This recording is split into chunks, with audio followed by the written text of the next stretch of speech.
Hello everybody. Today's video is a student request. Don't forget, if there are any subjects that you would like me to record a quick video for, please let me know.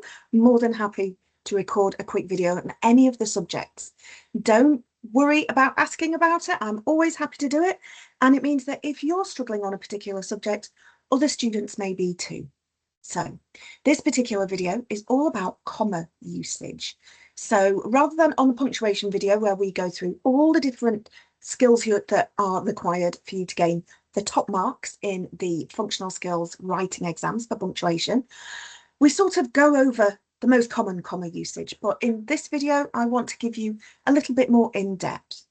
Now, I have just prepared a short, just a short sort of couple of examples for us to look through, just to show you all of the different ways we can use commas. So the first one being separating items in a list.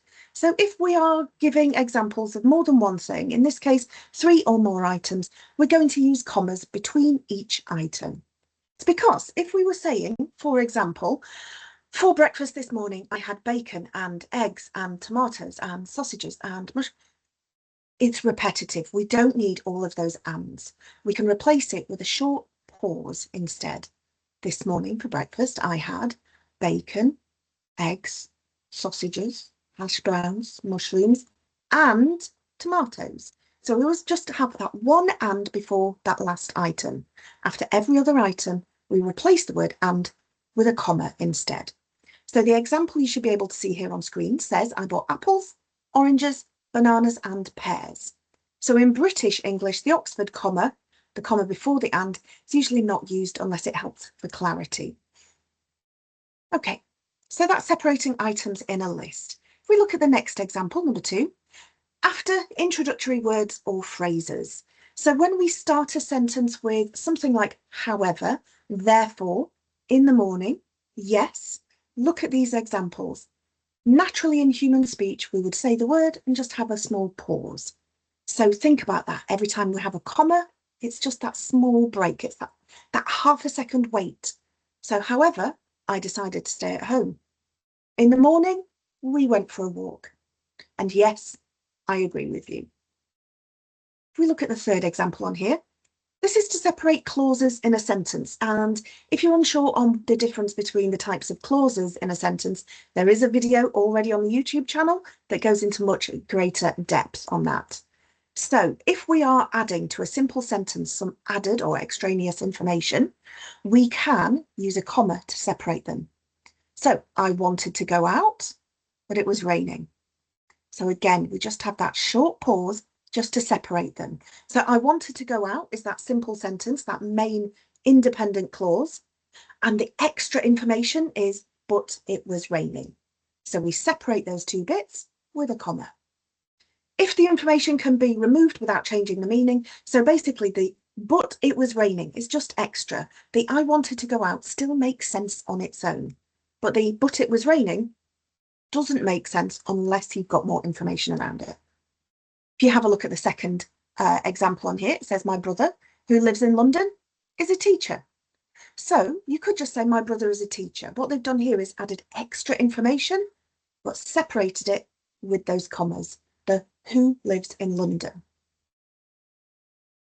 Then we can talk about direct speech. So commas are used to separate speech from the reporting clause. So you can see here, we've used quotation marks so to mark the fact that this is dialogue. This is somebody speaking. If it's I'm tired, she said.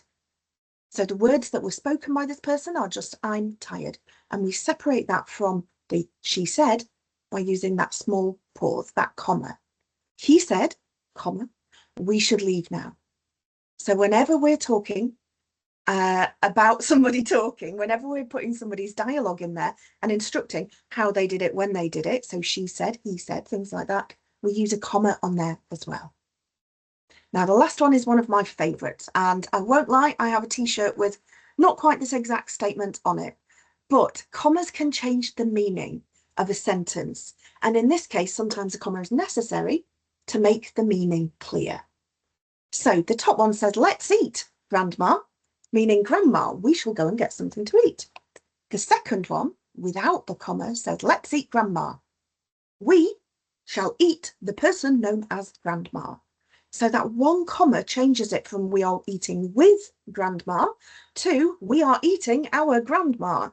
So you've got to be very careful. That one tiny little mark, that one tiny comma, that little pause can make the difference between having a lovely family meal and cannibalism. So be very careful. Okay, if we have a look at the next one, if we're talking about dates and addresses. So again, I've put on here that it's British style because British English does use fewer commas than American English. Bearing in mind that this is a UK qualification, so we tend to follow the standards of British English. So the examples there, you can see the date has no. In fact, I would, just for a matter of having good, there we go, good grammar, we would say 14th of March rather than 14 March. But you can see the address. With an address, we always start zoomed in on our property. And then as we write the address, we zoom out. So we start with the house number, the street, the village, the town, the county, the country, the postcode. And between each one of those things, if we're writing them in a line, we use commas. If we're writing it on an envelope for an address or on a letter, we don't include those commas.